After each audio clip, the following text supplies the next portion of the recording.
Getting a recognition from Danish company, from where actually the foundation of this company started, is a great recognition, not only for me, but for the whole of L&T. And as such, L&T is perhaps the largest Indian company which has these kinds of background and roots from Denmark. So this award is, or the knighthood perhaps, is also an acknowledgement of the fact that you have fostered business ties between India and Denmark. Could you throw some light on that front? What potential do you see in the years to come? See, L&T had many joint ventures and many alliances with the Danish company from decades. In the early years, we used to make cement plants from a Danish company collaboration. We used to make dairies and spray dryers, again from a Danish company. We used to make sugar machinery called sugar diffuser, again through the Danish company connections. And therefore, there has been a lot of activities between L&T and Danish company, including switchgear. You know, one of the business we are in is electrical, low voltage electrical, which also LK is known as LK, LK also started from Denmark. So to the extent of core businesses of L&T which started more than 50 years ago were all due to earlier Danish Connect, with an exception of construction machinery which started with American companies. So to that extent, it has played a very major role in bringing these two countries together on trade and business. Perhaps if you could highlight a sector where you see maximum potential when it comes to increased business ties between India and Denmark, say any sunrise sector which you see growing and burgeoning in the quarters to come. Well, one is defense. They have a lot of niche defense activities in defense electronics. I think there is a possibility that we can cooperate on that. They are also very good in again, as I mentioned, perhaps 35–40% of the cement capacity is still with the Danish collaboration. There is a lot that can be done. And I don't know whether you will consider it important or not, but lots of IT work of Denmark gets done by the Indian companies, including L&T per se. And there is one of the biggest company of Denmark called Musk Group. They have a number of companies, the oil company, the logistic company, the shipping company, all of them call on various Bombay port. And they are the largest, one of the largest in the world. A lots of trade gets done through the shipping lines of Musk and through the logistic company of Musk. I think this relationship can further be deepened. They now have also a port in Gujarat.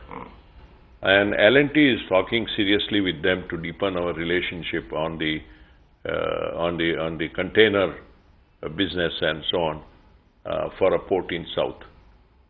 So I think there are many opportunities. There are lots of very specialized companies in Denmark. All right. Though the country is small, I think they have a lot to offer. All right, so point taken. So hope the business ties between India and Denmark get further deepened, as you're saying, and of course, congratulations once again on the knighthood. But if I could just take off from what you spoke about the capabilities in the defense sector, and if you could just throw some light on the current defense policy regime in India, how conducive do you think it is to big players like L&T, who of course are looking at greater revenues from this segment? Well, defense has been so far the policy of defense so far was only to promote public sector. And almost all the contracts were either placed abroad, even though it could be to private sector, but when it came to India, it was only to public sector. So the only constituent of the business segment which was excluded was the India's private sector. The new government has now come up with a policy of Make India, manufacture in India, regardless of whether you are a government company or a private company or a joint sector company. To that extent, I think the technology will spread very rapidly in India, also to small sector and to the ancillaries and tiny sector, because when the main contract is given to a bigger company, whether to build submarine or to build anything very huge, a lots of ancillary companies also prosper with it. Lots of subcontracting is done. Lot of precision manufacturing is done by some specialized vendors. And therefore, I see a very great sector emerging, which is technology-driven. Something which we missed for decades because of our policy. And I'm very upbeat about Larsen & Toubro because, you know, we have business in weapon system. We have developed our own. We have nuclear submarine. We can manufacture conventional submarine. We have a very competent, very ultra-modern shipyard in Kattupalli in south. We have a very precision manufacturing in Coimbatore for nuclear, aerospace and defense. And of course the weapon system is in near Pune. We also have a design centers for submarine as well as warships. On the whole, therefore, we are covering good number of sectors. And one more, of course, and that is the field guns. Okay. And we are trying out our own field guns now. And a year or two later, I'm sure they will select one of them, hopefully ours. And so we are in a four sector, I would say, fairly well involved. Shipbuilding, submarines, weapon system, missiles, and the guns, and the defense electronics. I think this is something which is multiple companies abroad do it, and therefore for L&T alone, this is a lot that we need to really concentrate and build our competencies. So the government has also been speaking about indigenization as far as the defense sector is concerned. You spoke about how L&T is really well entrenched and well prepared as far as the defense segment is concerned. But you are also heading a diversified conglomerate which has which looks into other sectors other than defense. How advantageous is the Make in India campaign of the Modi government to the other sectors of in which L&T operates? I'm talking about sectors other than defense. Well, I think let's not talk about L&T alone.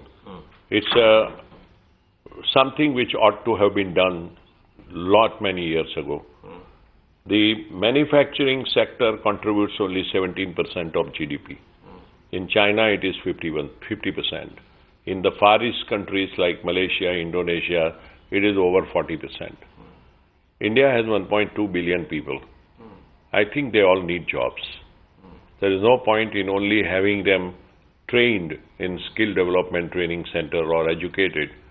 But if they don't get jobs, I think they get frustrated and large number of them leave India.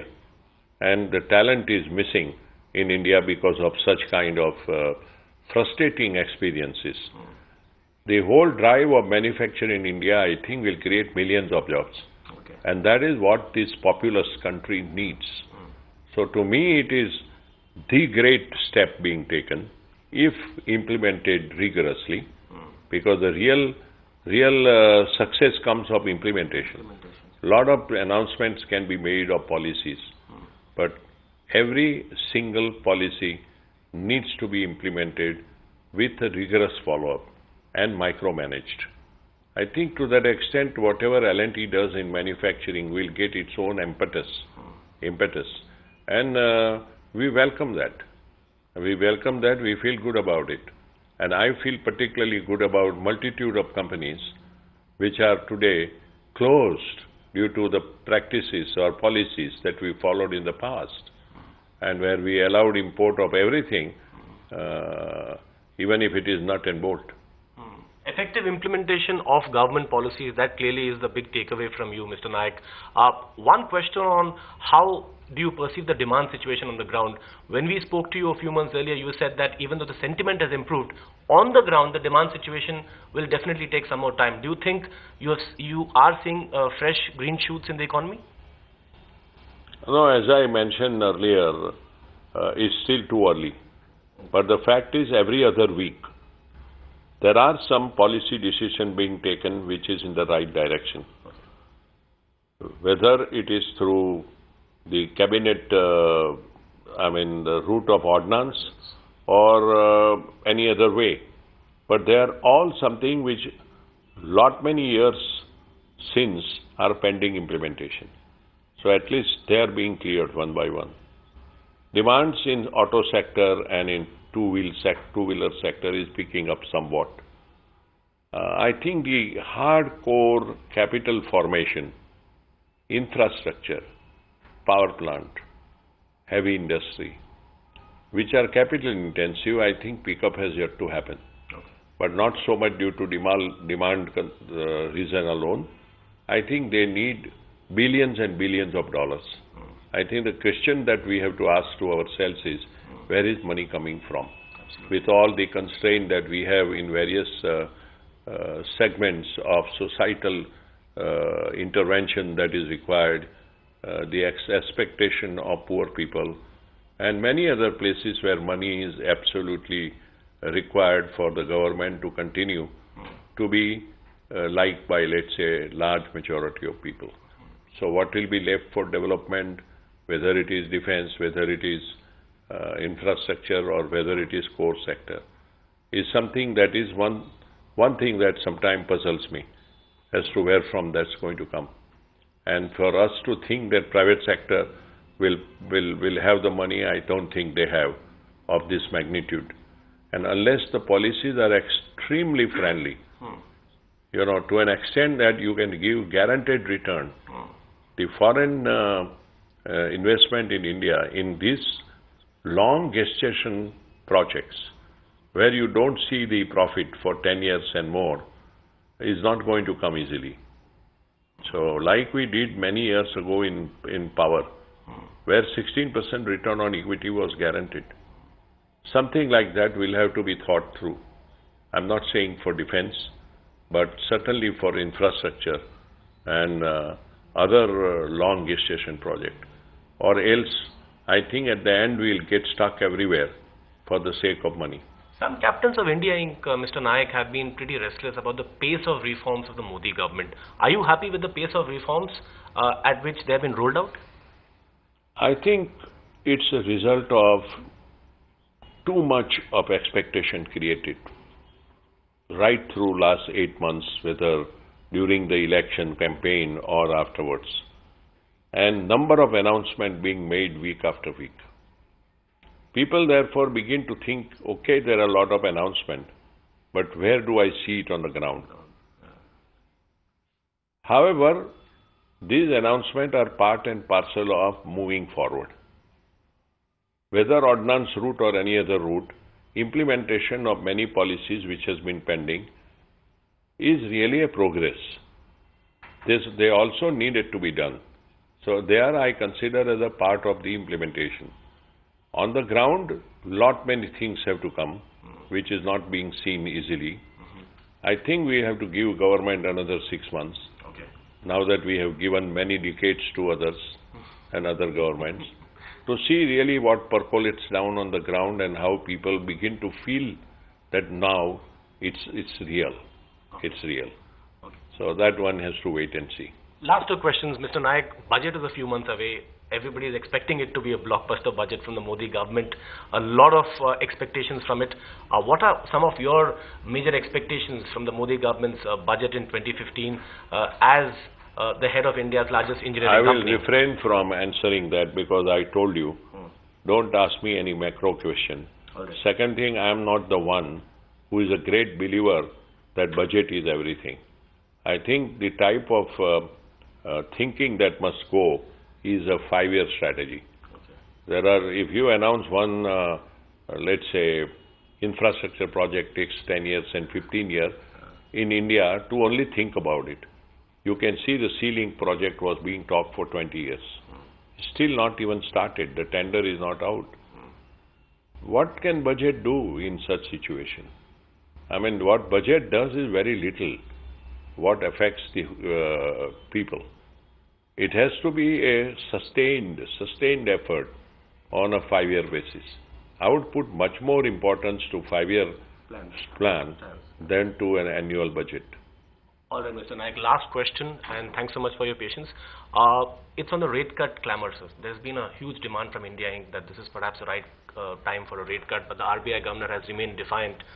Your thoughts in this regard, because the system requires liquidity, and that seems to be the criticism coming in from several quarters. See, I don't claim myself to be a great economist or, for that matter, financial wizkid, to be able to give the opinion which is authentic. But I can only say from common sense and from the need of an hour, something which can create growth in the industry, which can create demand in the economy, that the rate cut is overdue. And that I would advocate, though, as I said, I am not the expert and therefore cannot be the champion, but I would welcome the rate cut of 1%. People talk of 0.25% and 0.5%. I think we haven't increased the rate cut. We haven't applied the rate cut for a long, long time. Now that the inflation is somewhat in control, the other worries of the fiscal deficit seems to be under little more control. I think it is time to act now. All right. Thank you so much, Mr. Naik, and wish you all the best for many more laurels from many more governments in the future. Thanks so much for your patience for answering these questions. Thank you. Find us on Facebook at facebook.com/ETNow, and don't forget to click the like button. You can also follow us on Twitter at ETNowLive. To stay updated with all our programming, hit the subscribe button on our YouTube channel by logging on to youtube.com/user/ETNow.